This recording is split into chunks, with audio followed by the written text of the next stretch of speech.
नमस्कार, राम राम जी, जय माता दी। मैं आचार्य वीरेंद्र एस्ट्रो वास्तु गुरु यूट्यूब चैनल पर आपका स्वागत करता हूं, हार्दिक अभिनंदन करता हूं। आज की श्रृंखला के अंदर, आज की इस वीडियो के अंदर आज हम चर्चा करेंगे मकर राशि की। आने वाला नया वर्ष 2021 का उनके लिए कैसा रहने वाला है, उनकी संपूर्ण जानकारी पर चर्चा करेंगे। उनका स्वास्थ्य कैसा होगा, उनका रोजगार, उनका व्यापार कैसा रहेगा, विद्यार्थी हैं तो कैसा जीवन रहेगा उनका, ये सारी चर्चा आज हम लोग करने वाले हैं। वीडियो को अंत तक देखिएगा, कुछ उपाय भी मैं बताऊंगा। और वीडियो को आप लाइक और शेयर जरूर करें, सब्सक्राइब करें और बेल आइकन आप जरूर दबाइएगा ताकि जो नोटिफिकेशन हैं आपको मिलते रहे। सबसे पहले हम बात करेंगे मकर राशि वालों की। सबसे इंपॉर्टेंट तो मकर राशि वालों के लिए बात यह है कि शनि की 7.5 चल रही है और शनि की 7.5 के समय में इनको अपना वाहन बहुत ध्यान से चलाना चाहिए। सड़क पर ध्यान से चलें, रेड लाइट जंप ना करें, सीढ़ियां ध्यान से चढ़ें, बाथरूम में ध्यान से नहाएं, कहीं चोट ना लगवा बैठें। इसलिए जो सावधानी है वही सुरक्षा भी है। उपाय क्या होंगे वो तो मैं वीडियो के अंत में भी आपको बताने वाला हूं। इसलिए स्वास्थ्य की दृष्टि से इनको बहुत ध्यान रखना है। जैसे जैसे ऋतुएं चेंज होती हैं, जैसे जैसे मौसम में परिवर्तन होता है, मकर राशि वालों को समस्याएं ये घेर लेती हैं। उसके अंदर खांसी है, जुकाम है, बुखार है, पित्त से संबंधित समस्याएं हैं, पीलिया रोग है। ये सारी की सारी समस्याएं मकर राशि वालों को परेशान करती हैं। इसीलिए जैसे ही ऋतु परिवर्तन होता है तो इनको अपने स्वास्थ्य का ध्यान ये रखना चाहिए। कहीं ना कहीं ऐसे लोग बड़े इमोशनल भी होते हैं। दिमाग में कोई बात बैठ गई तो कहीं ना कहीं रात भर फिर सोचते रहेंगे, अनिद्रा, नींद ना आना, ऐसा भी इनके साथ है। बेचैनी रहना, ऐसा इनके साथ है। कोई भी बात होगी मन में लेके बैठ जाएंगे तो बेचैन हो जाएंगे और रात भर सोएंगे नहीं, ऐसा इनके साथ है। बहुत ज्यादा ऑयली स्पाइसी जंक फूड ना खाएं। बहुत ज्यादा जिसके अंदर फैट है, वसा युक्त जो भोजन है, उसको अवॉइड करें। इसके अलावा जो है, आप अपने नेत्रों का, कोई अगर आपको आंख की समस्या चल रही है, उसमें अगर आपने कोई सर्जरी करानी, कोई ऑपरेशन कराना है या कोई भी इलाज कराना है तो लापरवाही बिल्कुल ना करें। ये वर्ष बहुत अच्छा है उनके लिए और इसमें बिल्कुल भी किसी भी तरीके से आप देरी ना करें। तो आंखों का इलाज तो जरूर करवा लीजिएगा, नहीं तो परेशानी आएगी। संतान की शिक्षा को लेकर के भी आप परेशान हो सकते हैं। इस वर्ष उनके स्वास्थ्य पर भी या उनकी पढ़ाई के ऊपर भी आप कुछ खर्चा करेंगी, ऐसा मुझे नजर आ रहा है। इसके अलावा अगर आप कोई वस्तु उधार खरीदना चाह रहे हैं तो आपको ध्यान रखना है, सारी टर्म्स एंड कंडीशंस क्लियर कर लीजिएगा। नहीं तो ऐसा ना हो कि उस उधार के अंदर आपको बहुत ज्यादा बर्डन आपके सर पर पड़ जाए या कोई ऐसी परेशानी आपके साथ पैदा हो जाए कि आप मानसिक चिंता का कारण बना लें। कोई पैतृक संबंधी से रिलेटेड आपको कार्य था, तो पुरानी आपकी संपत्ति थी जो हमारे पूर्वजों से मिली थी, उस बारे में अगर कोई काम अभी तक अटका हुआ था तो वो काम पूर्ण होने के संकेत ये आपके बनते हैं। अब मैं बात करूंगा कुटुंब के अंदर, समाज के अंदर, परिवार के अंदर आपकी क्या स्थिति रहने वाली है। पूरे वर्ष भर जो आपके परिवार के सदस्य के लोग हैं वो आपका सम्मान करेंगे, आपकी इज्जत करेंगे, आपकी बात को मानेंगे भी। कभी कभी आप बर्डन जब पड़ता है तो लगता है कि सब कुछ छोड़ दूं, तो जिम्मेवारियों से भागिए ना, जिम्मेदारियों का सामना करें। और आप जब किसी चीज को ठान लेते हैं तो उसको करके भी छोड़ते हैं। इसलिए इस वर्ष में कभी कभी ऐसी सिचुएशन आपके सामने, ऐसी परिस्थितियां आपके सामने आएंगी कि आपको लगेगा कि मुझे जिम्मेवारियों से भागना चाहिए। इसलिए अपने मन को नियंत्रित करें और आप मानेंगे, निश्चित रूप से आप देखेंगे कि आप उन जिम्मेवारियों को बहुत अच्छी तरीके से उठा पा रहे हैं। लोग आपको समझने में कई बार गलती कर जाते हैं क्योंकि आप इमोशनल और भावुक बहुत ज्यादा हैं।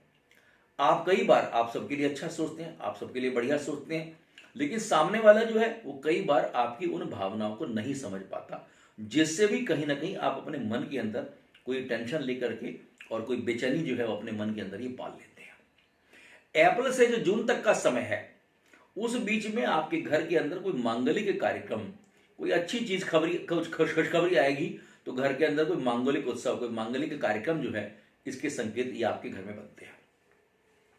संतान के भविष्य को लेकर के थोड़ी चिंता होगी, पर फिर भी आप उसको अच्छे प्रकार से निपटा पाएंगे। भाई बहनों से भी आपके संबंध बड़े मधुर रहने वाले, ये भी शुभ संकेत है। अगर आप अपने माता पिता को किसी तीर्थ यात्रा पर ले जाने की सोच रहे हैं तो ये वर्ष आपके लिए बड़ा श्रेष्ठ है। बिल्कुल सोचिएगा मत और समय निकाल करके आप उनको तीर्थ यात्रा पर घुमा लाइएगा। उनका आशीर्वाद आपको मिलेगा और जीवन में सुख और समृद्धि आपको मिलने वाली है। अब मैं चर्चा करूंगा आपका दाम्पत्य जीवन, ये कैसा रहने वाला है। पति पत्नी है, उनमें आपस में किसी बात को लेकर के मतभेद हो सकता है, इसलिए आर्गुमेंट से बचने की कोशिश करें। लेकिन हाँ, एक बात और भी है, अगर कोई डिस्प्यूट है, अगर किसी बात को लेकर के डिफरेंसेस भी हैं, तो आप उसको बड़े सरलता से आप उसको निपटा भी लेंगे। उसमें कुछ ज्यादा इतना सोचिएगा मत। अगर आप चर्चा करेंगे तो आपको उसका लाभ ये मिलने वाला है। जो अविवाहित हैं, जिनके अभी विवाह नहीं हुआ है, उनके विवाह को करने में इस वर्ष काफी परेशानियां और कठिनाइयों का सामना ये करना पड़ेगा। अगर कोई किसी का लव अफेयर है, प्रेम प्रसंग का मामला है और वो किसी से विवाह करना चाहता है, तो परिवार के लोग बहुत जल्दी नहीं मानने वाले हैं। उनकी स्वीकृति मिलने में, उनकी सहमति मिलने में बहुत सारी परेशानियां ये आपको आ सकती हैं। आपका कोई पुराना रिलेशनशिप था तो मई जून के अंदर वो समाप्त भी हो सकता है। उस रिश्ते को टूटने में, उस संबंध को टूटने के भी चांसेस बन रहे हैं। कोई पुराना रिलेशन आपका मई और जून में वो टूट सकता है। अब मैं चर्चा करूंगा विद्यार्थियों के बारे में। ये वर्ष मकर राशि वालों के लिए शिक्षा की दृष्टि से बड़ा श्रेष्ठ है। समय का सही उपयोग करें, सदुपयोग करें, उनको सफलता मिलेगी। लेकिन मेहनत करनी पड़ेगी, परिश्रम करना पड़ेगा, पुरुषार्थ करना होगा।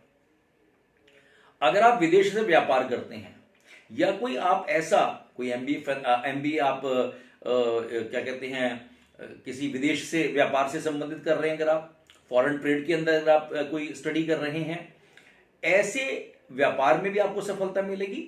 या कोई ऐसा जो शिक्षा है जो फॉरेन ट्रेड से रिलेटेड है, विदेश से रिलेटेड है या विदेशी भाषाओं से संबंधित है, उसमें आपको सफलता मिलेगी। साल का जो शुरू है विद्यार्थियों के लिए भी बड़ा अच्छा रहने वाला है। जो हायर एजुकेशन के लिए सोच रहे थे, उच्च शिक्षा के लिए, उनके जीवन में जो आ रही बाधाएं हैं वो भी समाप्त हो जाएंगी। एक बात का ध्यान रखें, किसी भी काम को करने में उतावली से बचना है, उतावली नहीं करनी है। धीरे धीरे रे मना धीरे सब कुछ होए, माली सींचे 100 घड़ा ऋतु आए फल होए। इसलिए हमने बड़े धैर्य और संयम से कार्य लेना है, उतावली नहीं करनी है। ऐसे विद्यार्थी जो इंजीनियरिंग लाइन के अंदर भी पढ़ाई कर रहे हैं, उनके लिए अक्टूबर से दिसंबर तक का समय बहुत बढ़िया है। या ऐसे लोग जो इंजीनियरिंग क्षेत्र के अंदर व्यापार कर रहे हैं, उनको भी इस साल सफलता जो है ये मिलने वाली है। धन और संपत्ति जो है ये उनको मिलने वाली है। कोई प्रॉपर्टी अगर आपके पास है तो उस प्रॉपर्टी में भी आपको एप्रिसिएशन, उस संपत्ति से भी आपको लाभ के चांसेस ये बनते हैं। अब मैं चर्चा करूंगा मकर राशि वालों के लिए क्या करना है या क्या नहीं करना है, जिससे कि उनका जीवन जो है वो सुगम बने और उनके कार्य जो है वो आसानी से हो जाए। सबसे पहली बात, जो मकर राशि के लोग हैं, रोज श्री हनुमान चालीसा का पाठ करें। हनुमान जी का हनुमान अष्टक है, हनुमान जी की आरती है, ये उनको करनी चाहिए। बुधवार को गाय को चारा खिलाएं, उससे इनको लाभ मिलेगा। शनिवार को पीपल पर जल चढ़ाएं, सरसों के तेल का दीपक जलाएं। किसी लंगड़े या काने भिखारी को कुछ खाने के लिए आप दीजिएगा, उससे भी आपको लाभ होने वाला है। इसके अलावा शनिवार को शनि स्तोत्र है, उसका भी हम पाठ कर सकते हैं। इन उपायों को करने से आप देखेंगे कि आपके जीवन के अंदर सुख और समृद्धि का वास ये रहने वाला है। आने वाला नववर्ष 2021 का मकर राशि वालों के लिए और संपूर्ण जितनी भी राशियां हैं, संपूर्ण जगत के लिए, सराचर जगत के लिए ये उन्नति कारक हो, लाभप्रद हो, सुख सौभाग्य को देने वाला हो। इसी कामना के साथ नमस्कार, राम राम जी।